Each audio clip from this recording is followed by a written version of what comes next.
Cuando nosotros nos encontramos con un periódico, nos encontramos con una serie de elementos que son importantes a la hora de analizar cada una de las noticias. Por ejemplo, ¿qué fuentes tiene la noticia?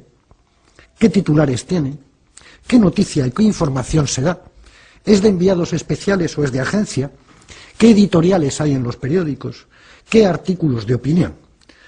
Por ejemplo, digamos respecto a las agencias que, sin irme muy lejos, entre los imperios mediáticos, Hersan, Murdoch, Berlusconi, Bertelsmann, más las agencias, AP y UPI en Estados Unidos, la Reuters en Inglaterra y France Press en Francia, controlan aproximadamente entre el 80 y el 85% de las noticias que se producen en el mundo y cómo se transmiten también. Es decir, la batalla de las ideas es algo que es fundamental para la clase dominante.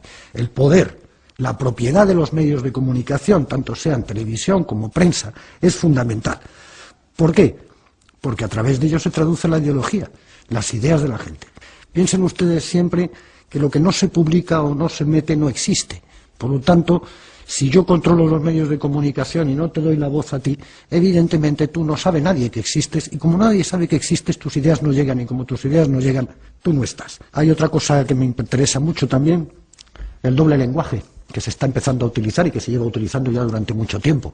¿Cómo cambiamos el lenguaje?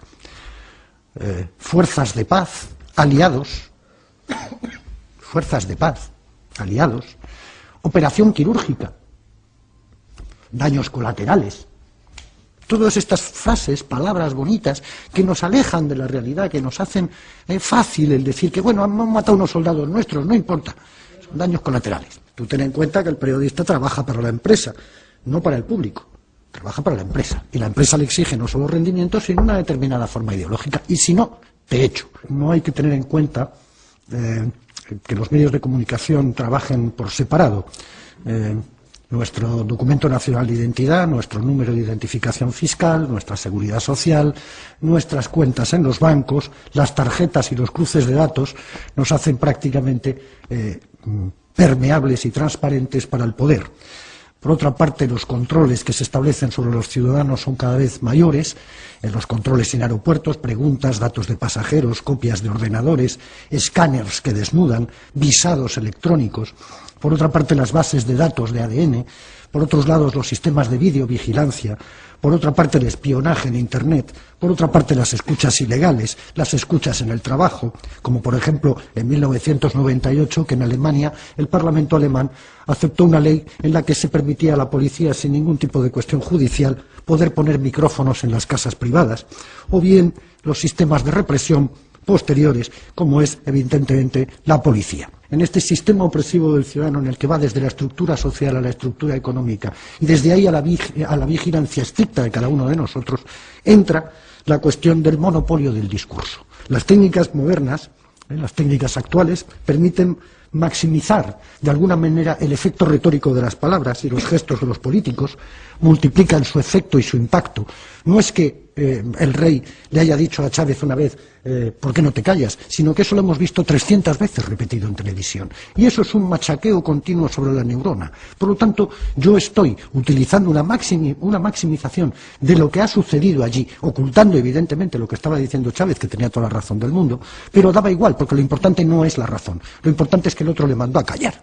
Entonces, esto era lo importante y habría que reproducirlo 300 veces. Los media convierten de esta manera la política en una representación teatral, donde incluso en nuestro país, por ejemplo, se ve a la televisión española llevando a políticos para que hablen allí, ¿no?, y que nos cuenten allí sus rollos. Y claro que los cuentan, pero claro, evidentemente tampoco pueden desentrañarse a sí mismos como lo que son, seres políticos, y por lo tanto quieren caer bien. Y como quieren caer bien, tienen que manipular de alguna forma la escena teatral que se les presenta. Piensen ustedes que una de las bases centrales del sistema de funcionamiento comunicativo son los comunicadores, es decir, lo que se llaman en Estados Unidos los newsmakers, los que hacen las noticias. Es Hermida con aquella voz y aquella onda, es los periodistas que te cuentan una cosa mientras cruzan las piernas elegantemente, es un tipo de funcionamiento en el cual tú estás más atento a la representación teatral que a lo que realmente se te está contando. Porque cuando uno echa una mirada a la prensa española, sobre todo a la prensa escrita, se da cuenta de que es inútil hacer un análisis sobre el ABC o la razón, porque es todo tan desmesuradamente fascista que sin duda alguna no permite un esquema. Pero en cambio hay otros periódicos, como El País, que se las tiran de liberales, de progresistas, y sin embargo la van cayendo en cada una. En una de ellas titulaba muy solemnemente Chávez utiliza gases lacrimógenos contra los manifestantes. Y tú dices, bueno, esto lo veo yo aquí en España cada 2 por 3 y no es ningún tipo de problema. Veo como zurran y aquí no pasa nada. O no podemos pedirle al País que haga unas grandes noticias de izquierda porque no lo es. Y por lo tanto, como no lo es, pues es tonto que nos empeñemos en decirles a los del País, oiga, que ustedes son de izquierdas, que ustedes son progresistas, porque nos dirán, perdona, nosotros somos una empresa que queremos hacer dinero y como tal empresa que queremos hacer dinero inserta dentro de un sistema capitalista en el cual es fundamental el control de la información, nosotros promovemos ese control de la información, ese dinero nos llega y ganamos un dinero y ya está. La batalla por la información se gana siempre al principio. Chávez es un terrorista. Y luego tienes que ser tú quien tenga que venir y decir, no, Chávez no es un terrorista, pero ya hemos dicho que Chávez es un terrorista, y a partir de ahí ya está. Lo importante es hacer pensar que Chávez es un dictador, es un autoritario, es un caudillo. Le llaman cada 2 por 3 en el país caudillo, sabiendo perfectamente lo que la palabra caudillo significa en España. Hemos tenido 40 años, por lo tanto sabemos muy bien lo que es un caudillo. ¿Chávez es un caudillo? No, Chávez no es un caudillo. Chávez es un hombre que ha ganado 14 elecciones. 14. Entonces, este tipo de planteamientos se ganan así, se ganan soltándolo a la primera, sin mayor problema. ¿Por qué?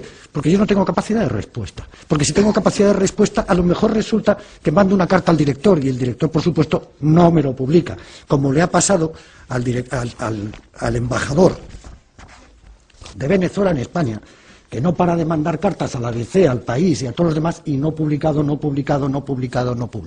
Uno de los problemas básicos de la izquierda es que tampoco hemos sabido nunca pelearnos con todo ese sector que, sin ser de derechas, es derechoso porque, claro, les tienen manipulados. ¿Y cómo desmontamos esa manipulación? ¿Cómo puede ser que 8 millones de trabajadores en nuestro país vayan y voten al PP, que es un tipo que propone que se corten los gastos sociales, que es un partido absolutamente fascista? La pelea ideológica y la pelea comunicativa es un aspecto más de la pelea que hay que llevar contra este sistema en el cual, repito, todo está basado en el control del ciudadano y el control del individuo. ¿Cómo es posible todavía que el movimiento de izquierdas de nuestro país no tenga una radio, que es lo más barato del mundo y que se podría hacer perfectamente? Porque el objetivo de todo esto es cómo conseguimos el poder.